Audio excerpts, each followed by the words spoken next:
Dance is what saved my life. As things were popping off, as things were going, and guys, COVID hit, and the first sector to get hit was the hospitality sector. We had to shut down. And then this happens, Ansela was down. She's a dancer, musician, actress, and an entrepreneur.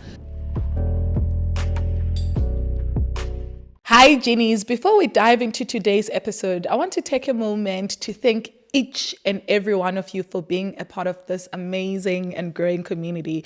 Your support truly means the world to me. We wouldn't be here without you. Every week we're growing stronger, and it's all because of you. Your views and your subscriptions really help us bring you even more incredible guests who have valuable insights. So if you haven't subscribed yet, what are you waiting for? Please press that subscribe button, because I promise you, you won't regret it. You'll be rewarded with more impactful conversations with great thought leaders, entrepreneurs, investors, entertainers, sports stars, etc. You won't regret it.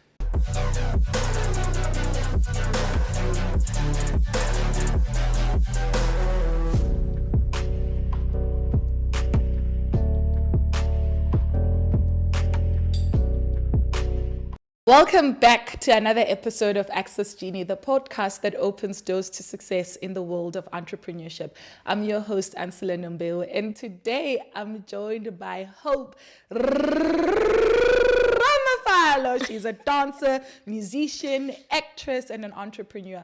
Thank you so much, Hope, for joining us. I'm so excited to have you because you are just a superstar. In just a few years, you have raised the bar for people in dance and amapiano and music and acting. You've done so much work. I think what's very interesting about your journey is that you started dancing when you were a kid and you're from Pretoria. And that's interesting to me because I think Pretoria is a place with such a great culture of its own. Yeah. Where, the Bacardi dancers came from, and we see all of that influence in the entertainment industry globally. How did growing up in Pretoria influence your love for dance and your style of dancing? I mean, I think we already know, like, Pretoria is a country of its own. There's a saying, meaning we just need a beach and then that's it, The culture in Pretoria has just been, it's a culture on its own, including the music, specifically Bacardi. I think Bacardi was truly my first love. Like, when I heard Bacardi for the first time, you can only imagine what was happening in my brain. So that obviously influenced like a lot of my dancing, and because that's like the music we played gatherings at home, that's the type of music we grew up listening to alongside hip-hop, so yeah, I think Bacardi is the one that really it really got me started, if I can put it that way. Did you used to dance like for family and stuff? Because when I look at your journey, I'm picturing you sitting, like your family sitting on old checkered couches on a black and white television screen, and you're standing there just dancing and entertaining people for family factions, etc. Was that your experience? And I was born in the year 1998, not 1967, the black and white It's a good guy. I'm thinking about my generation. I'm telling my age. So yeah, but I was definitely that girl who used to, dance for visitors. So when, when your aunts and aunties are there and your cousins are there and they play music and they say shaya something, and I was definitely that kid who was like, opening circles at family gatherings. When your family comes and your mom says, yeah, she can dance, come. And then you must just go. So it's definitely one of those, kids. And that also just kind of like, helped with, the confidence and, dancing in front of people. And, because it doesn't come easy, guys. Because, you can't just, Yeah. But most of us as kids, you just stand there and just do your thing. Just do your thing. Yeah. And that's really interesting because most of us know who were born to, what we're born to do rather, when we're young. But because of so much conditioning that happens in the world, we end up finding ourselves following traditional routes and traditional careers, even when we know that we've got something that's special, that were brought to this earth with. But you are able to sort of overcome that. You went and studied sports science at the University of Pretoria, but then still went back to that thing, the gift that you were born with, and you had the confidence to still do it and not use a degree you worked hard for, paid a lot of money for, and say, I'm going to follow this dream that I have and this purpose that I was born to live. What gave you the confidence to be able to stand 10 toes down and say, I got a degree, but I ain't going to use it. I'm going to go and dance. Yeah. So, I mean, okay. So I didn't study at the University of Pretoria. I studied at ETA Sports College, which is a sports-specific college, and they specifically focus on like sports conditionings, your sports sciences, and it's like you do practical work and you just go down. And so, you know what, your question is really interesting, because I feel like, yeah, my parents should be here to answer that question truthfully, because it wasn't an easy one. Initially, I wanted to study law at the University of Pretoria, which I did qualify for, but just naturally, I just did not click. One, I just knew, you know, when you just know, guys, Guti, yeah, if I take this course, I'm going down. And that's where I was going. So, I mean, as you said, you know, just growing up, there's a lot of conditioning, and there's, you know, and especially in black households where your parents will say, no, you must become a doctor, what. I at some point wanted to be a nurse, because I was like, you know, I don't know, whatever I can throw in there, you know. But I think when I was 16, because of my sports background, so I was really heavy in sports in school, you know. From primary, I was the only girl at soccer. You go to high school, you're playing netball, you are captain of this, captain of that. And I was like really sports heavy. And by the time I was 16, I decided, wait again, guys, I really want to go into sports, because this is my passion. Like, I love sports with every fiber in my being, fitness. And I was like, you know what? I actually want to become a sports conditionist. But at that time, I wasn't really sure what sports conditioning is. I didn't know that I could actually, you know, go to, you know, big sports teams like Orlando Pirates, Kaizer Chiefs, the Miami Sundowns, and do that, because obviously at that time, it was before the PSL, women's PSL came out. So the only options that you had was, you know, all of the male teams. And it just was just overwhelming for me. And I was like, okay, what's the next best thing? Personal training. And I was like, oh man, whatever I can do to get into that space, which is just like the fitness space, I'm taking that. Listen, that's where I'm gonna be. And I started very young. There was a point where I was training my friends at school, and they would pay me like, my 10 rand, you know, because everybody wanted that athletic body. And I was like, okay, come guys, just give me 10 rand. And I used to, make them gym at the park, guys. I still have, hey, yeah, ne. No, it's cool about food. Cool. And I mean, dance has always been there, but like, believe me when I say it was never anything in a million years that I could have thought this was something that I could be doing for a living one day, doing as, a source of income. And, as I grew up and just like moving, I would go into my room and I'll still dance. Wherever I'd see a mirror, I would stand in front of the mirror. Every time I see, music videos pop up, and I'll try to like copy whatever they were doing in the music video. So that's actually just how I was doing it. But I saw it more as like something I enjoyed, as a hobby, as, something I do at home when I'm not at school or when I'm not playing games or, So, I mean, dance was just there, but like, not there. It wasn't there so much that when you graduated, you didn't go straight into dance. Your first thought was getting into the world of entrepreneurship and starting a guest house. What inspired that vision? So I think at the age of 20, I opened my first business, which was the Blue Pearl Guest House. And then how that came about. So I grew up in a very, very business-minded home. Like, everything we did was business. Everything came out of my parents' mouth was business. So they are in the business of importing and exporting granite and marble. So they do it from tombstones to kitchen tops to tiles to... So you can only imagine, because now my parents come from Limpopo, guys, and in the rurals, like not even location, no, rural. If you go to my grandmother's house now, we're gonna probably pass 10 mountains on. So that's where they come from. So you can only imagine like how much they had to work and hustle. Like, guys, my parents were hustlers. They sold everything from the tamati to the ice creamy just so that we have something to eat. And, you know, I remember my parents tell me the story every time. Because one thing about black households, they will remind you, how would you chisel paloni? Because would you watch chisel paloni? The chisel paloni come from somewhere, you know? So my parents were like, yo, listen, we had to sell this, that, the other. We had to take you to hospital one day, come out from almost from here to Santon walking so that you can get hospitalized type of thing. So we didn't have it easy. I didn't grow up as a, you know, rich kid. I didn't grow up but I grew up from a family that knew, you know, listen, if there's something that you want, no one's going to give it to you. You have to work hard for it. So that has always been the chat around, you know, my upbringing. Every moment you get with my parents, they won't tell you about life or, you know, in life you're going to get boyfriend and get married and one day this. The only thing I heard growing up was, yo, you're going to, listen, you want money, you got to hustle, bro. Like, what are your ideas? What are you thinking? What are you, you know? So that's kind of like the background that I come from.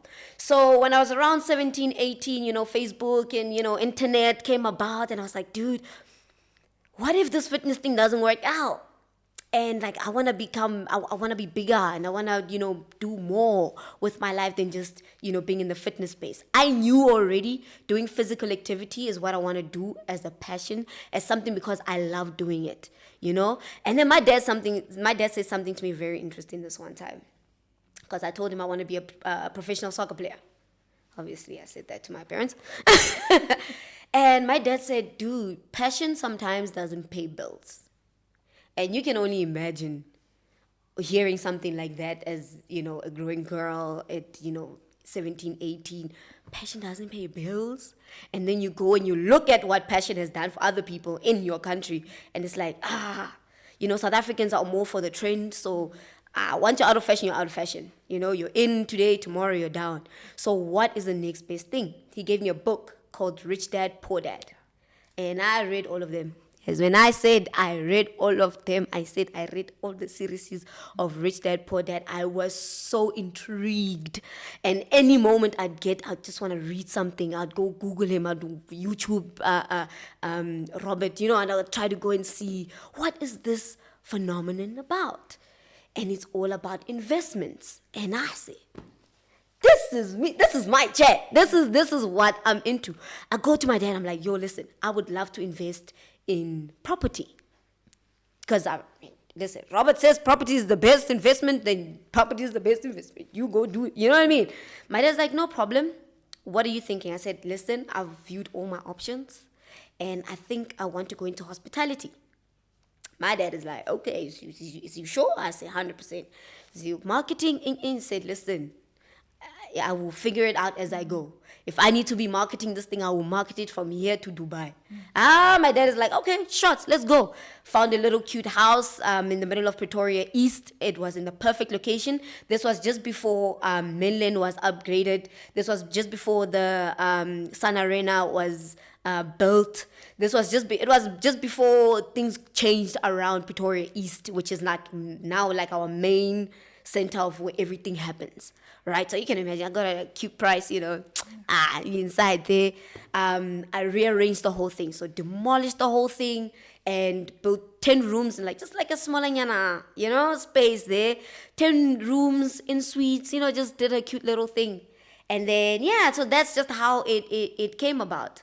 It wasn't easy because I did have to build it up like from scratch, demolish everything and start again. My dad was just basically there, or my parents were basically there just to aid me and help me. I made a lot of mistakes. There was a point where my money finished, everything finished, and I didn't have a cent, and the project was still not done. And they were like, yo, then you're going to have to open it earlier so that you can make up that money so you can finish everything else. So, yeah, and then there was it. The Blue Pearl Guest House was born. What are some of those mistakes that you made in that first business? Because you're also young and trying to figure things out. I made a lot of mistakes, more financial mistakes, just thinking that money grows on trees. So at that time, I was working maybe 4 jobs. So I was personal training at any spot I could personal train at. I coached schools as part of it because it was part of the modules and that, but I was smart enough to pick the schools that paid, boma private school, boma curo, what, boma. So they paid a little bit of, chankuras here and there. I used to get, some fitness gigs outside. So everything I did, and so I would, guys, every cent I got, I put towards, the project. And then unforeseen circumstances, unforeseen damages and stuff that you have to fix and repair, I didn't do that research. So now there was a point where there was a big tree that was growing in the back, and the roots of the tree burst pipes. Now, this was after I had done paving. This was after I had sealed everything. And then a problem like that comes through. Now you must demolish everything again, dig, get to the problem of the root, fixed up, and then, So I didn't budget for that. I didn't put money aside for that. So, so there was, my bathrooms weren't working. There wasn't water running. So you can only imagine. So I had like a proper standstill for a month. And I had to obviously go back to the rents and say, you see, I've got a little bit of an inconvenience. Can you? And they said, nah. They said, no, we don't have it. We don't have the money that you need. We don't have the assistance. As a big girl now, you decide to do this thing, go out, hustle, get that money and fix it. And how did you fix it? You just go and hustle. I was on those spinning bikes, Mama. I started doing spinning. I started doing aerobics. And then came the dance fitness. And that was just like, okay, so a lot of people in my community, in the fitness community, started really liking it. So I started like booking a lot of gigs around dance fitness because I was like the only person doing it at that time. There was another Queen Fitness. Her name is Queen Fitness. She used to like do a lot of dancing also on socials and she also like really kickstarted that. So now they started booking me at like almost every gym in Pretoria, from your Gym Fitness to Virgin Active to Planet Fitnesses.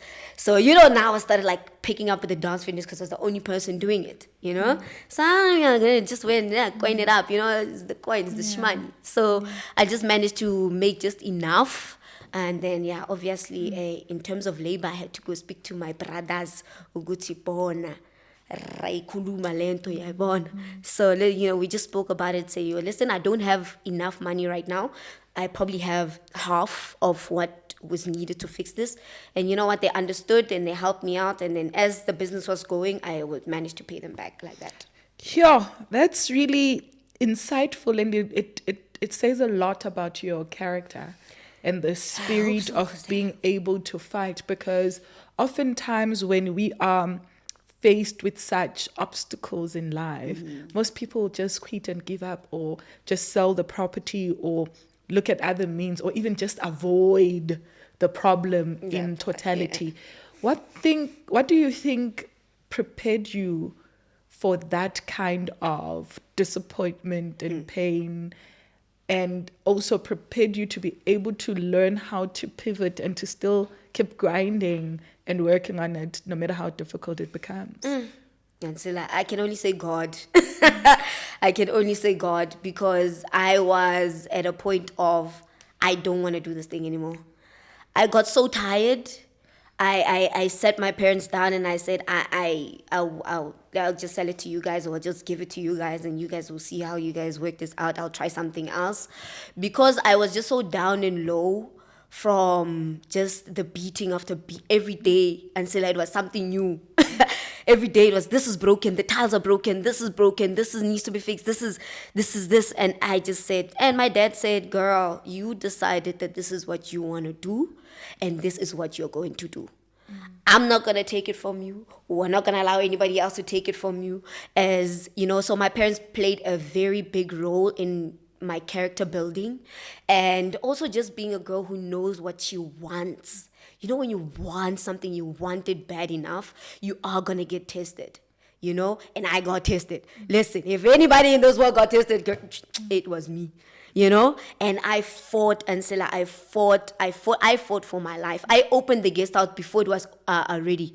I opened the guest house when in the back where it was like a pool area. There's chairs. And it was sand. It was sand. There was nothing. It was soil. I had to close the covers so that whoever comes in doesn't see in the bag. I had to ask my, the two people who are helping me, guys, please just make sure they don't open the curtains, because otherwise let's give them a room that doesn't even show at the back, because there was nothing. I could only afford to dress up the 4 rooms that were there. The other rooms were empty, or the water wasn't running there, or so that's kind of, you can only imagine. And then people are calling in saying, yo, so I started basically advertising the guest house before the guest house was even open or was ready for guests. Yeah. And I think that's also a big lesson to a lot of entrepreneurs. I think a lot of the times entrepreneurs wait for their business idea to be perfect before they go to launch.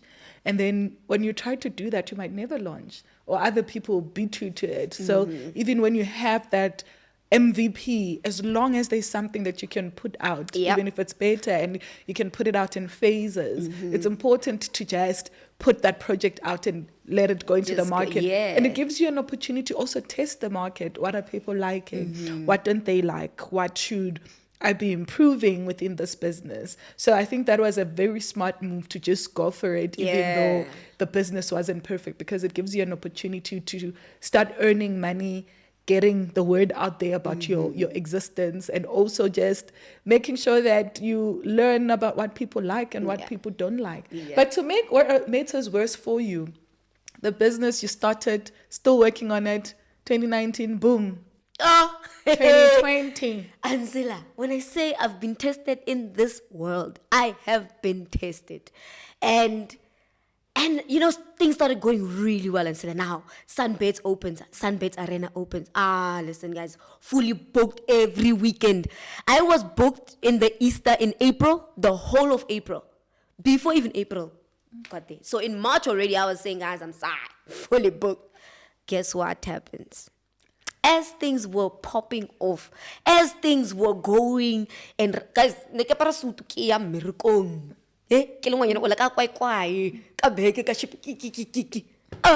me. COVID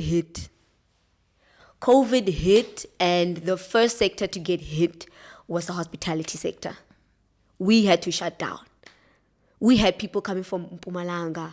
We had people booking us from Durban. We had people booking us from Cape Town. We had people booking us from all over, sorry.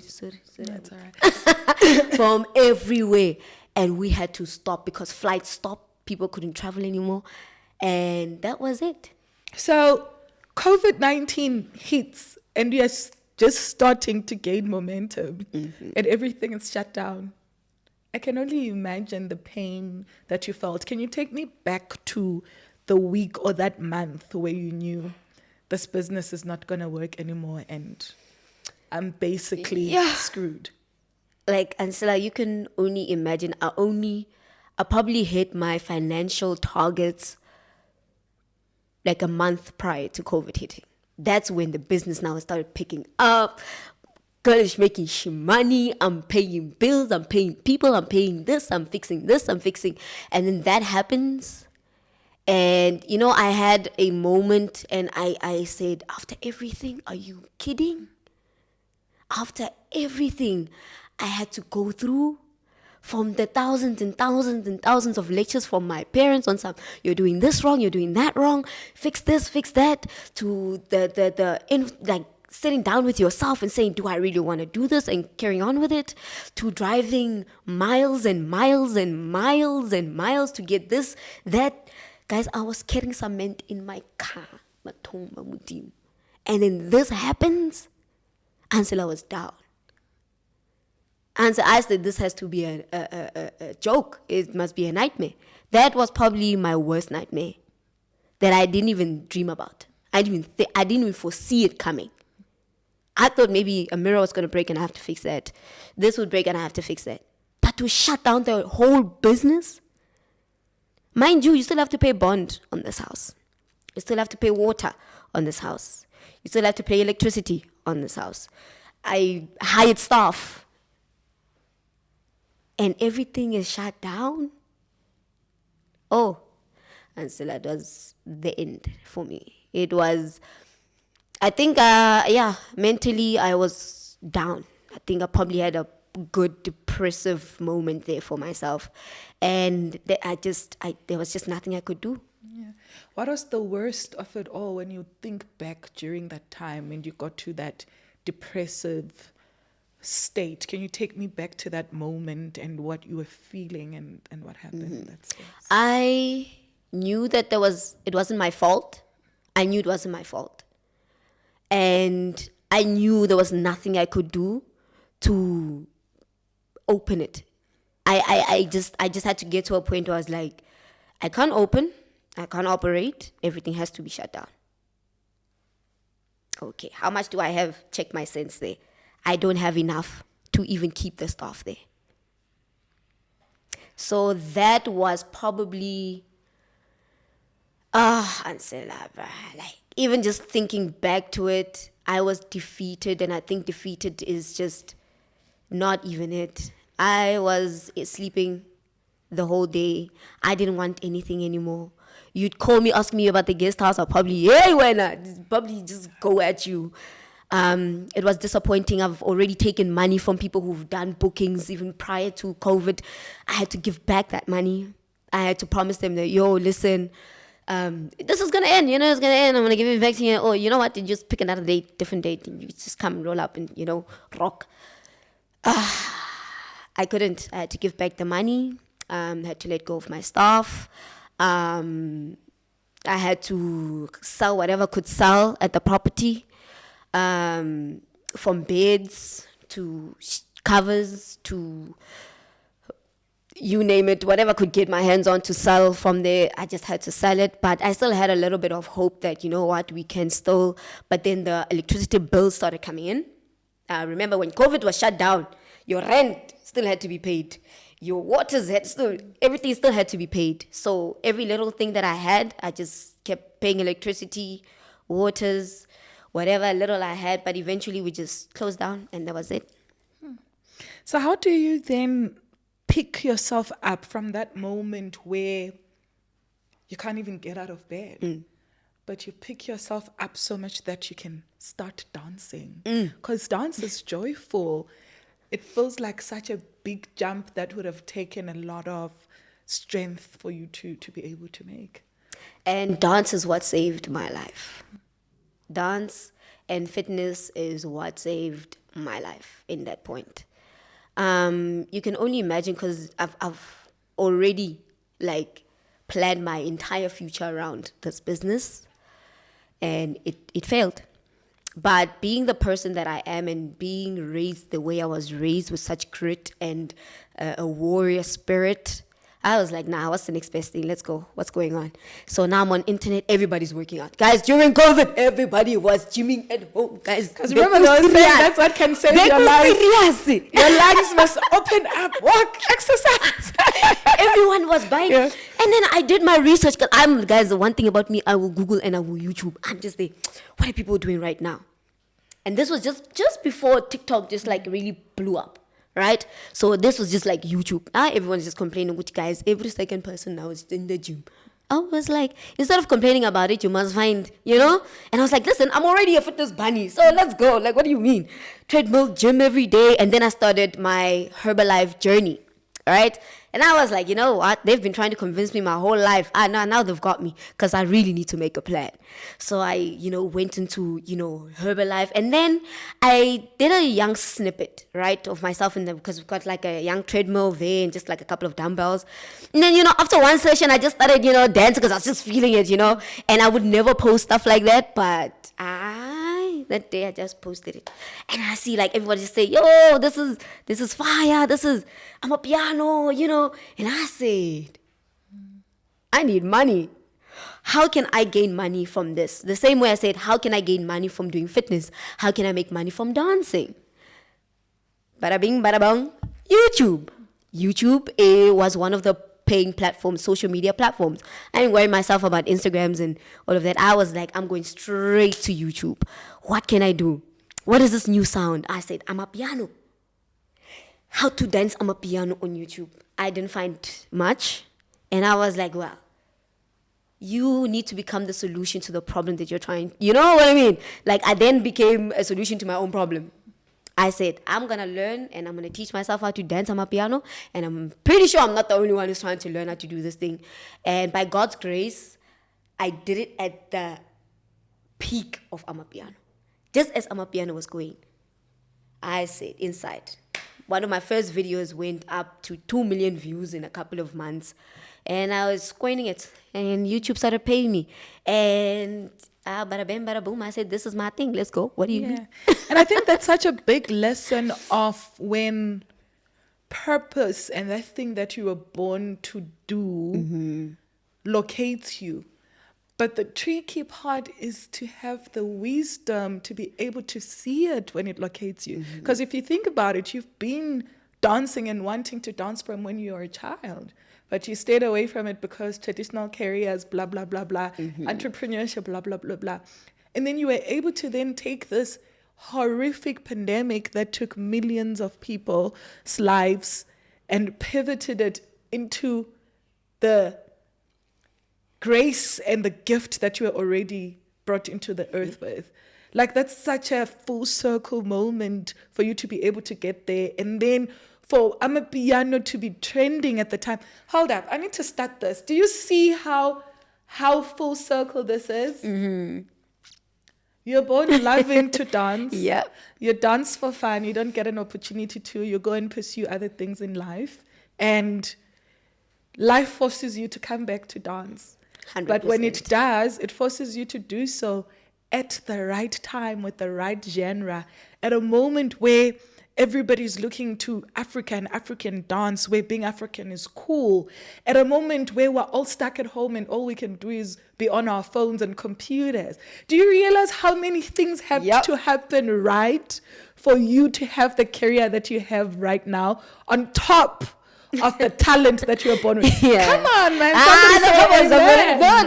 Because wow. Full circle, mamas. Like, listen, I never thought, I knew I loved to dance. I tried to incorporate it, even in the small things that I was doing, but never in a million years that I think it would have opened the kind of doors it did.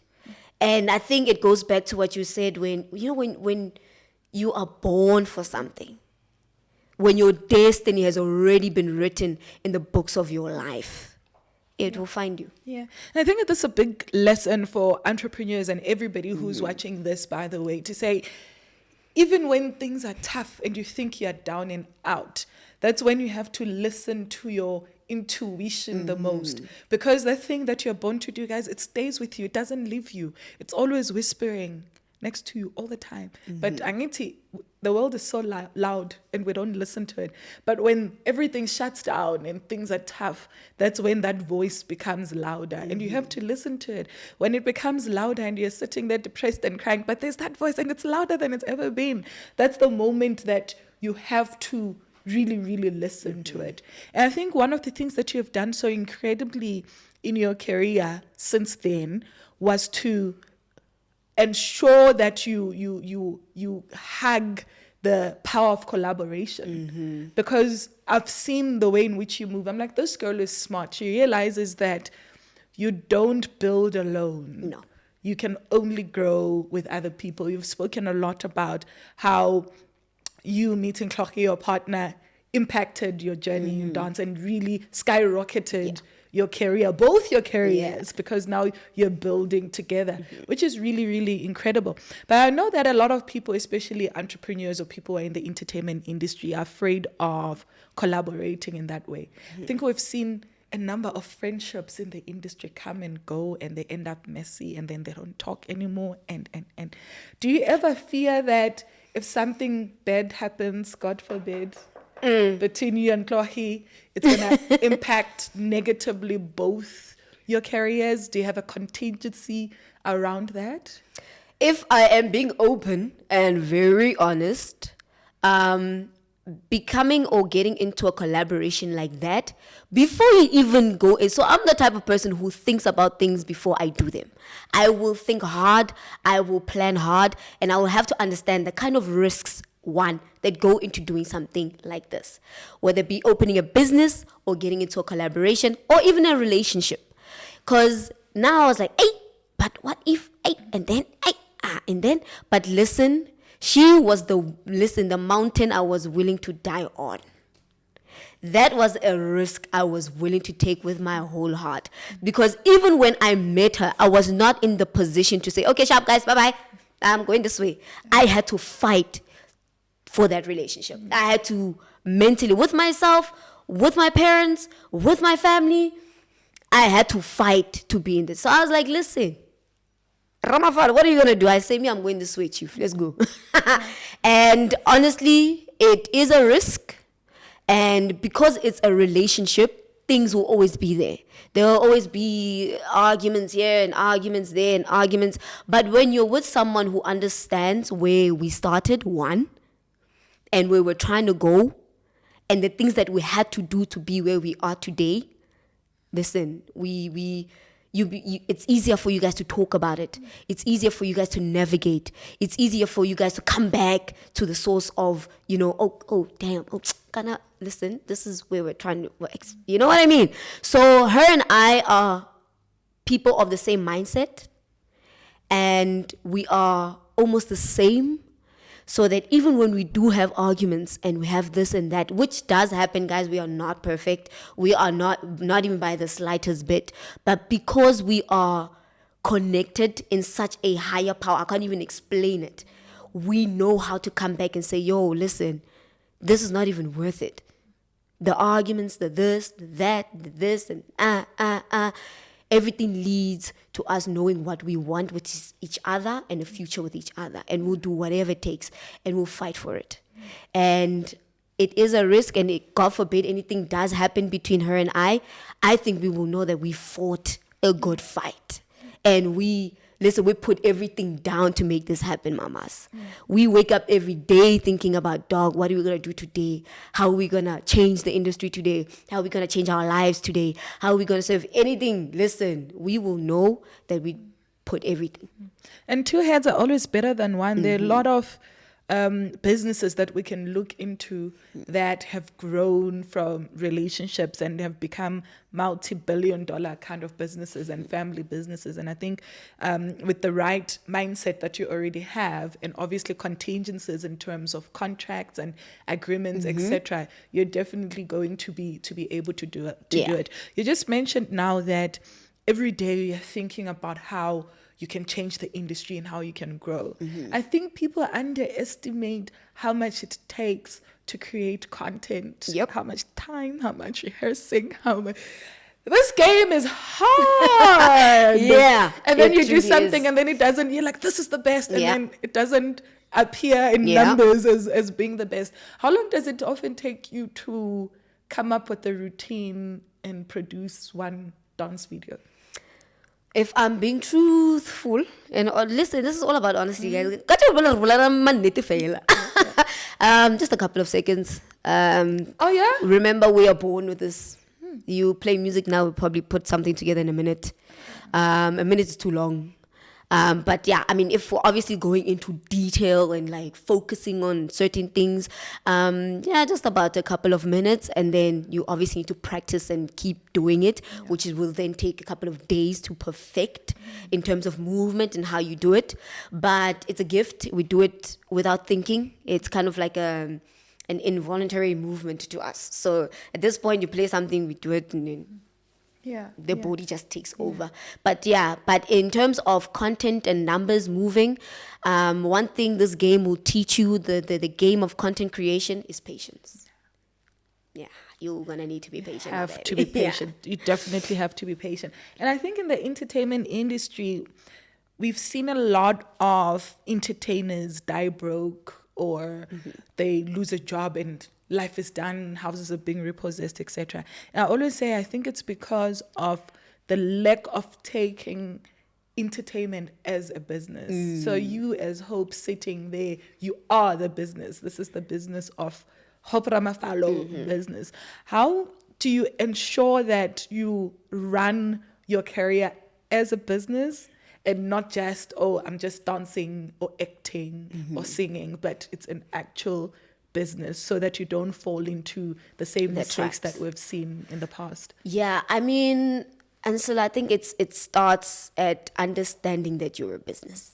That's the first thing before you can think of the fame and the fans and the money and this and popularity. You are a business.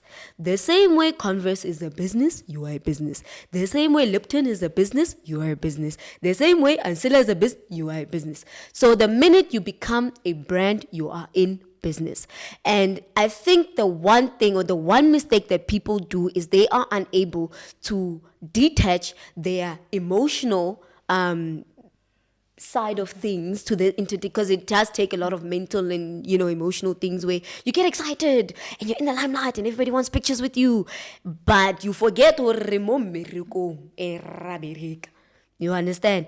Everything I do, Ansela, I do it from a business perspective.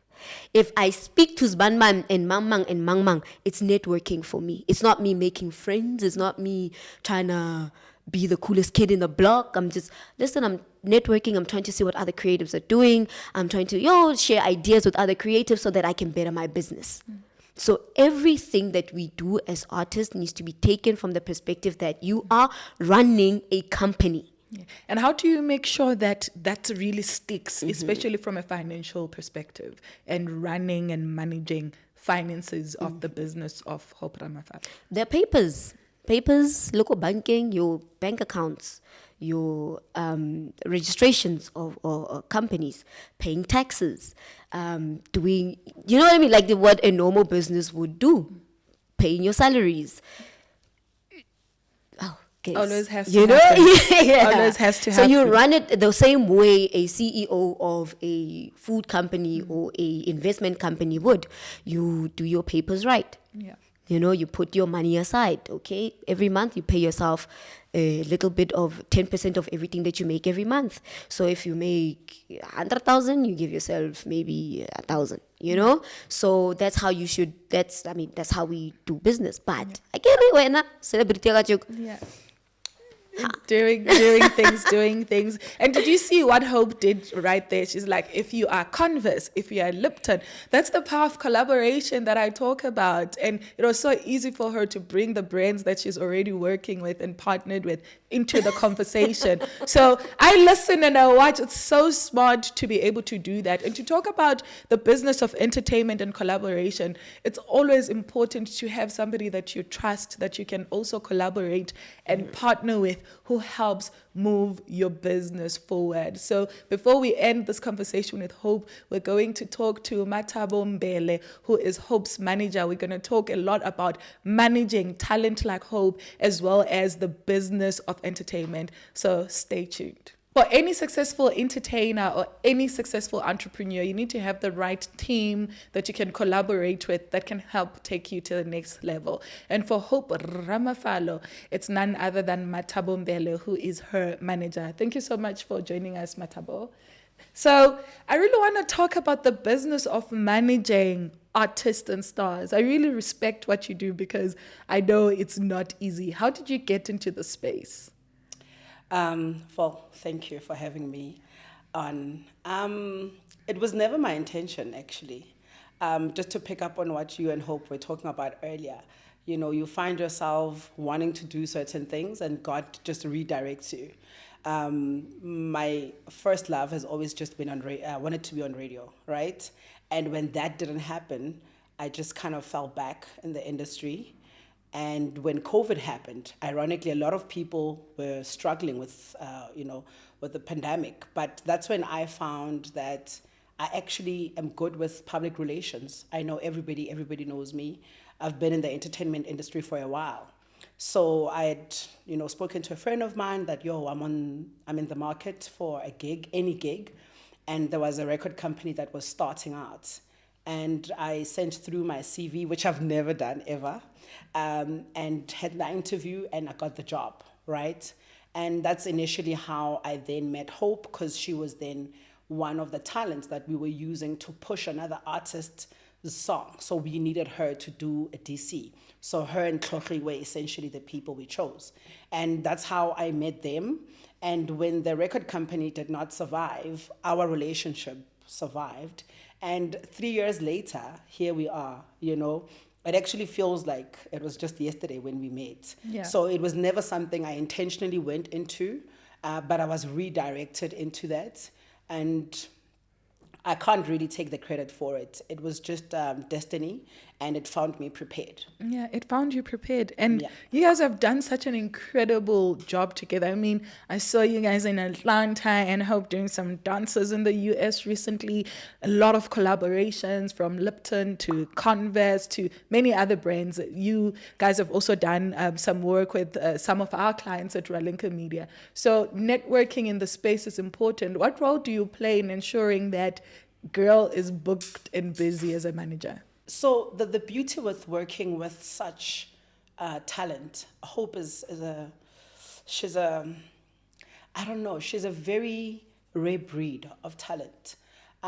Someone like Hope inspires me to truly be better. So she has the vision for her life. I mean, both her and Tlogri, whom are my primary talents, they have a vision for their life. What I do is I'm just the supporting cast in terms of just knowing the ropes, you know. But everything has just been woven with just their vision. And I'm truly just facilitating their dream and accelerating their dream. But with brand work, I mean, by the time I found them, they were already in the brand work space.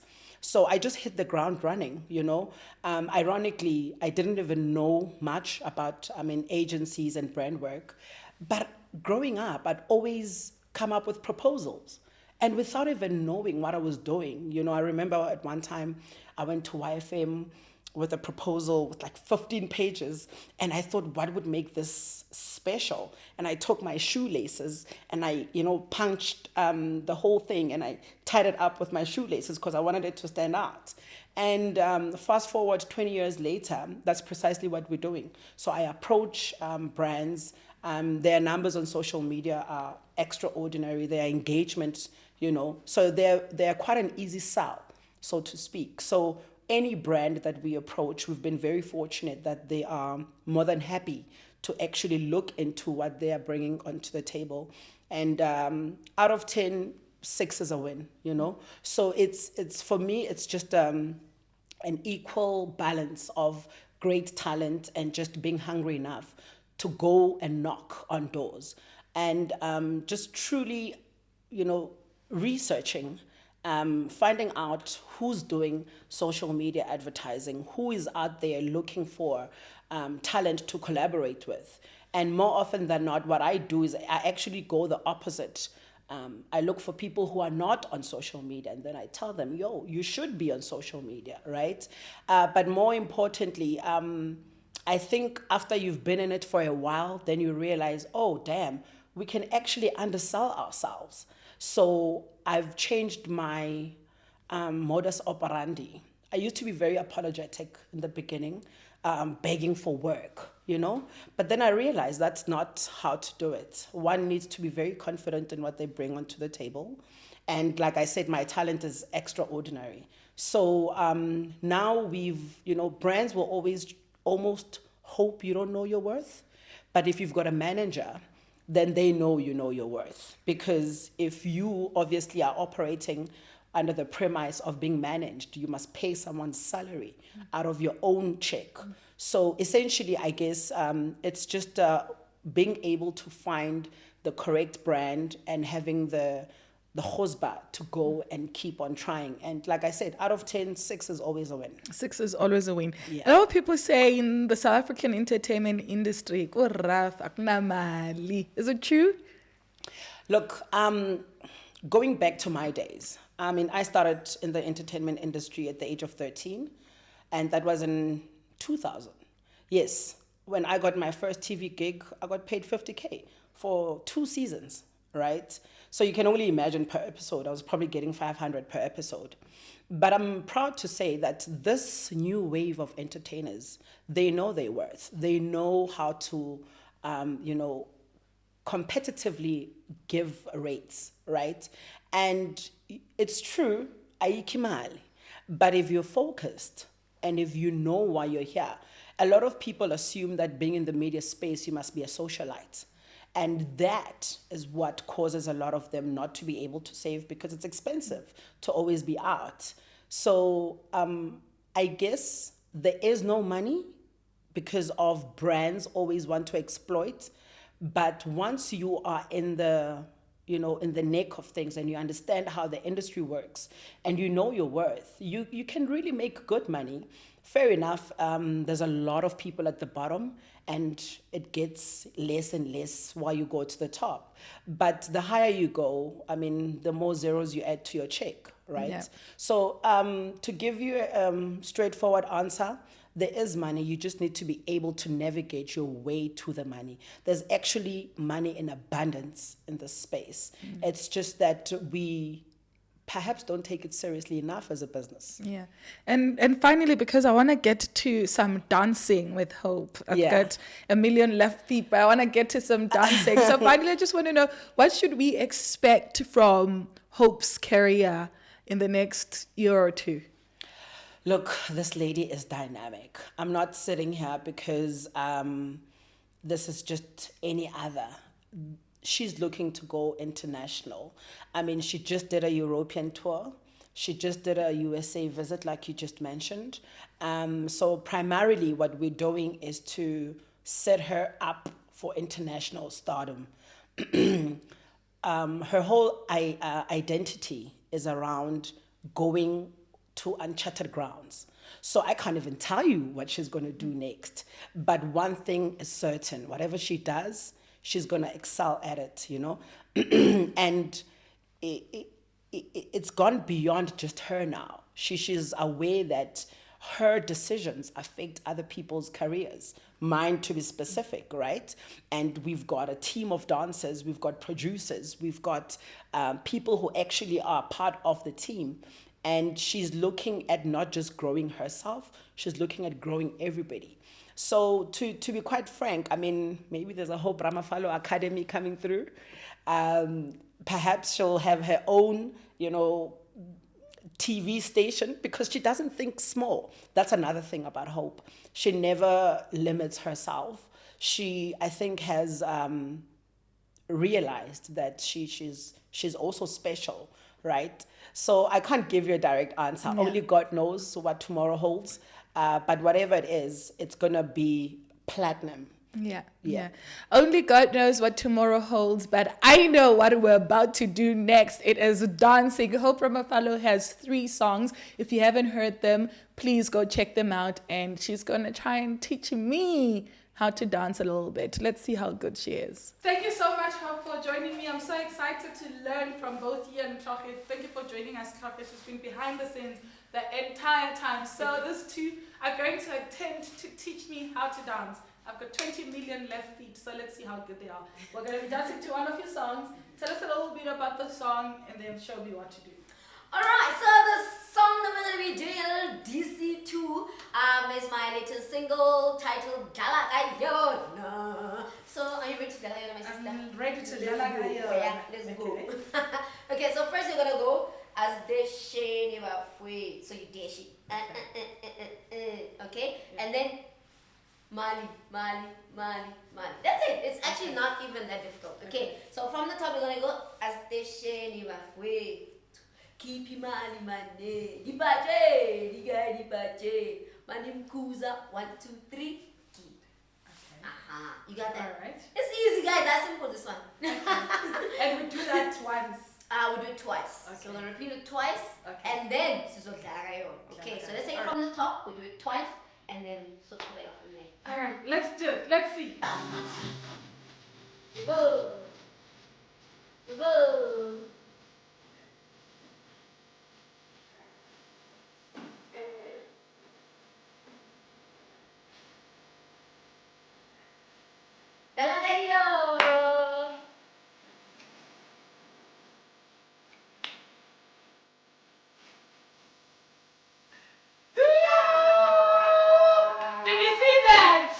Mistakes were made, but that was beautiful. We had Hope Ramafalo and her manager Matabo Mbele.